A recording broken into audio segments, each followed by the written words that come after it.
Hello students, welcome to my YouTube channel the career renewer. Students, आज हम आपको इस वीडियो के माध्यम से क्लास 12 यूनिट 14 आपको बायोमोलेक्युल्स में एक छोटा सा टॉपिक डिस्कस करने जा रहा हूं। उसका नाम है स्ट्रक्चर ऑफ फ्रुक्टोज। फ्रुक्टोज के जो स्ट्रक्चर है उसको हम लोग दो भाग में बांटकर पढ़ेंगे। एक open chain structure of fructose और दूसरा साइक्लिक स्ट्रक्चर ऑफ फ्रुक्टोज। तो ओपन चेन जो स्ट्रक्चर होता है फ्रुक्टोज का, उसको हम लोग इस तरह से लिखते हैं।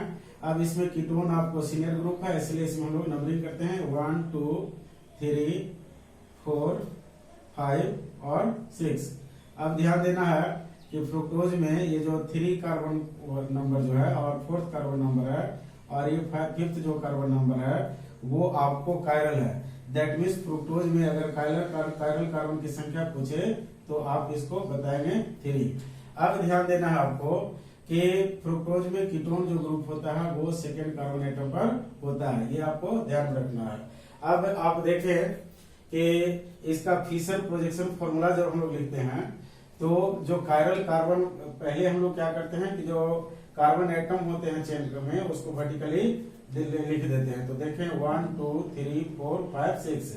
अब देखें जिस जो कार्बन कायरल होता है वहां पर हम लोग कार्बन को न रिप्रेजेंट करके डैश से आपको रिप्रेजेंट करते हैं उससे जुड़े हुए वैलेंसी को। तो यहाँ आप देख रहे हैं इस तरह से ये कार्बन है जो कि कायरल है। तो आपको यहाँ पर हम लोग लिख दिए। यहाँ पर हम लोग सी भी लिख सकते हैं, आपको रिप्रेजेंट करते हैं। अगर सी नहीं लिखे तो इस तरह से भी लिखेंगे, काम चलेगा। उसके बाद आपको ध्यान देना है कि अब हम लोग क्या करते हैं कि ये जो CH2 नीचे था वो CH2 लिख दिए। उसके बाद जो कार्बन कायरल था उसके लिए हम लोग आपको कार्बन को नहीं दिखाया और आपको मैंने उस कार्बन से जुड़ा हुआ जो वैलेंसी एटम से एटम के ग्रुप है उसको बाएं और दाएं दिखा देते हैं, जो स्ट्रक्चर आपको बाएं साइड लिखे हैं उसके द्वारा। तो ये आपका होगा Fischer projection formula of D fructose. अब देखें, हम लोग देखते हैं Fischer projection formula for cyclic structure of D fructose. तो यहाँ देखिए ओपन चेन जो स्ट्रक्चर है फिशर फॉर्म में डी फ्रुक्टोज का, इसको मैंने यहाँ लिखा है।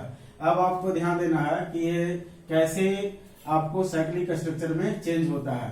तो जब इसको हम लोग साइक्लिक स्ट्रक्चर में चेंज करते हैं तो दो स्ट्रक्चर प्राप्त होता है, एक अल्फा डी फ्रुक्टोज और दूसरा बीटा डी फ्रुक्टोज। अब देखिए अल्फा और बीटा नाम कैसे देंगे, उसके पहले हम आपको इस स्ट्रक्चर को समझाते हैं। अब आप देखें इसमें कार्बन और ऑक्सीजन में ज्यादा इलेक्ट्रोनेगेटिव ऑक्सीजन है। तो ऑक्सीजन क्या करता है, कार्बन और ऑक्सीजन के बीच जो शेड पेड इलेक्ट्रॉन है उसमें पाई बॉन्ड का इलेक्ट्रॉन को ऑक्सीजन अपनी ओर खींचता है, जिसके कारण ऑक्सीजन पर नेगेटिव चार्ज डेवलप होता है। और यहाँ से हाइड्रोजन अपना इलेक्ट्रॉन छोड़कर वो इस ऑक्सीजन के पास चला जाता है और हाइड्रोजन जब इलेक्ट्रॉन छोड़कर ऑक्सीजन के साथ जाता है तो ऑक्सीजन यहाँ नेगेटिव के फॉर्म में और हाइड्रोजन प्लस के फॉर्म में जाता है, तो वहाँ OH बॉन्ड बनता है और इसका इलेक्ट्रॉन ऑक्सीजन के पास आने के कारण यहाँ नेगेटिव चार्ज डेवलप करता है और ये नेगेटिव चार्ज वाला जो ऑक्सीजन है यहाँ इलेक्ट्रॉन इधर ट्रांसफर करने के कारण इस कार्बन पर पॉजिटिव चार्ज आया था, उसके साथ ये ऑक्सीजन जाकर जुड़ता है। तो अब आप देखें दो तरह का स्ट्रक्चर प्राप्त होता है। अगर एबव द प्लेन जुड़ेगा तो यह स्ट्रक्चर और बिलो द प्लेन से जुड़ेगा तो यह स्ट्रक्चर प्राप्त होता है। तो अब आप देखें कि जब ये जो ग्रुप है आपको एबव द प्लेन जुड़ेगा तो आपको ये स्ट्रक्चर मिलेगा। तो अल्फा कैसे आप नाम देंगे इसको, तो ये डी फ्रुक्टोज है।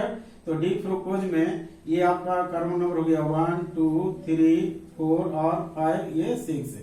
इसी तरह से आप देख रहे हैं ये आपका हो गया कार्बन नंबर 1 2 3 4 5 6। अब आप देखें, अगर ये जो देख रहे हैं ये बॉक्स है और बॉक्स के अंदर अगर OH है ये, तो आप समझ लेंगे कि ये अल्फा डी फ्रुक्टोज है। लेकिन अगर आपको OH जो है आपको दूसरे कार्बन एटम पर वो आपको अगर बाएं साइड में है और वह आपको बॉक्स के बाहर है तो आप देखेंगे कि ये आपका बीटा डी फ्रुक्टोज होगा। तो स्टूडेंट्स हम लोग देखते हैं Haworth projection formula for fructose. तो Haworth projection formula of fructose हम लोग देखेंगे। तो ये जो हावर्थ स्ट्रक्चर ग्रुप में आपको जो डी फ्रुक्टोज होता है वो फ्यूरानोज स्ट्रक्चर्स कहलाता है। और फ्यूरानोज स्ट्रक्चर इसलिए कहते हैं क्योंकि इनका जो स्ट्रक्चर है वो फ्यूरॉन के स्ट्रक्चर पर बेस्ड है। ये फ्यूरॉन का स्ट्रक्चर है, जिसमें देख रहे हैं कि 1 2 3 4 कार्बन है और एक आपको ऑक्सीजन है। ये 5 मेंबर्ड रिंग लाइक स्ट्रक्चर है जो कि आपको हेट्रोसाइक्लिक होता है, मतलब इसके साइकिल में कार्बन के अलावा ऑक्सीजन है। तो इसी के जैसा स्ट्रक्चर होता है हावर्थ स्ट्रक्चर फ्रुक्टोज का। फिर ये आपको लिखा जाता है फ्यूरॉन के रिस्पेक्ट में।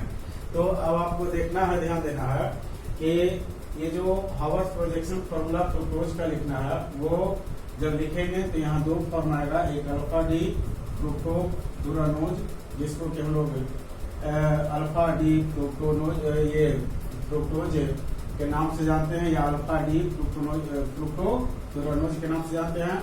और दूसरा जो हम लोग बोलेंगे वो बीटा डी फ्रुक्टोफ्यूरानोज के नाम से जानेंगे, या उसको बीटा डी फ्रुक्टोज कहेंगे।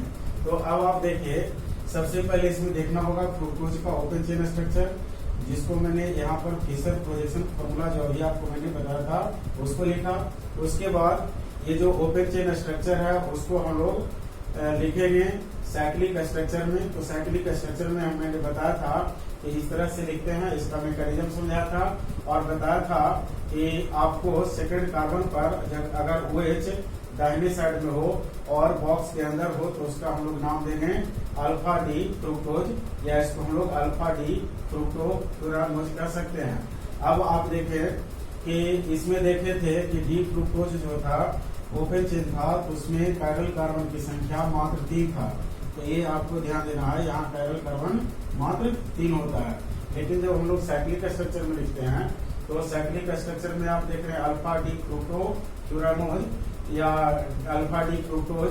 तो इस केस में आप देख रहे हैं कि यहाँ जो पैरेलल कार्बन है वो आपको 4 है।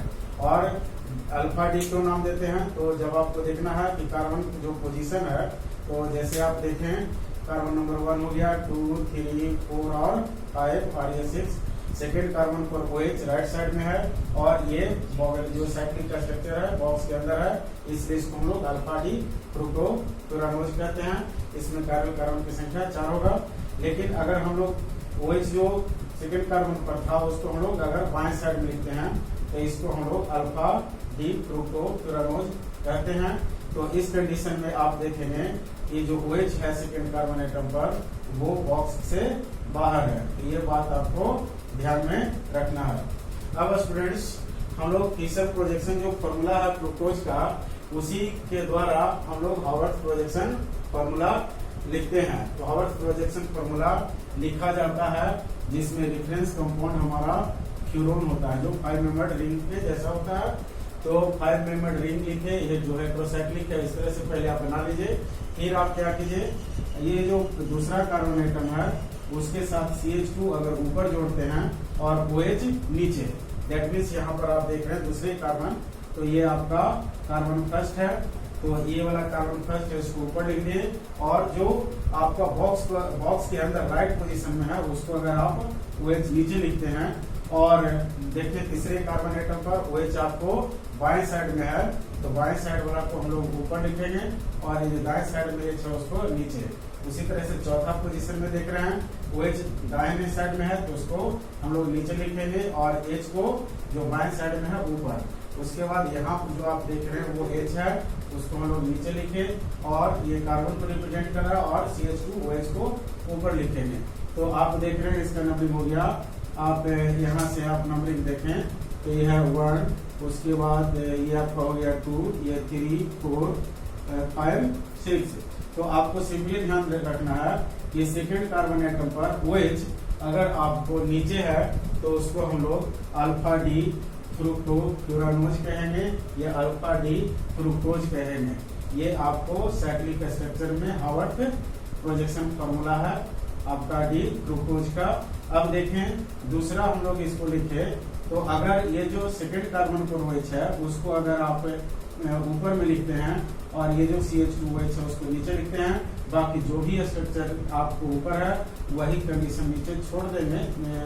ये सेकंड कार्बन के पर जो स्ट्रक्चर उसको, उसके अलावा जो भी स्ट्रक्चर उसको 10 के 10 रहने देंगे और वो आपका बीटा डी फ्रुक्टोज या बीटा डी फ्रुक्टोक्विनोज कहलाएगा। अब देखिए इसका नंबरिंग कर दें आप 1, ये हो गया 2, ये 3, ये 4 और ये 5, ये 6। तो स्टूडेंट आपने यहाँ देखा स्ट्रक्चर ऑफ फ्रुक्टोज, जिसमें आपने देखा open chain structure of fructose के बारे में और साइक्लिक स्ट्रक्चर ऑफ फ्रुक्टोज के बारे में, और साइक्लिक स्ट्रक्चर का रिप्रेजेंटेशन आपने देखा कीसर प्रोजेक्शन फॉर्मूला के रूप में, और आपने देखा हार्वर्ड प्रोजेक्शन फॉर्मूला के रूप में, जिसमें आपको रेफरेंस कंपाउंड थ्योरम था। अब स्टूडेंट्स आप इसको उम्मीद करते हैं कि आप आसानी से समझ सकते हैं इसमें कितने कायरल कार्बन होंगे, ये ऑप्टिकल आइसोमर्स बनाएंगे। अगर कायरल कार्बन की संख्या n होता है तो ऑप्टिकल आइसोमर्स की संख्या 2 के पावर n करके निकाल लेते हैं। अगर इसमें हम लोग बात करें तो कायरल कार्बन की संख्या 3 है तो 2 टू दी पावर 3 कर देंगे तो 8 हो जाएगा। अगर कायरल कार्बन की संख्या 4 हो जाएगा तो 2 टू दी पावर 4 कर देंगे। इस तरह से आप ऑप्टिकल आइसोमर्स निकाल सकते हैं। तो स्टूडेंट्स ध्यान रहे, आप मेरे चैनल यूट्यूब जो पर है द करियर एंडेवर, उसको आप सब्सक्राइब करें और आप वीडियो को लाइक करें और दोस्तों में वीडियो को शेयर करें। धन्यवाद स्टूडेंट्स, मिलते हैं अगले वीडियो में।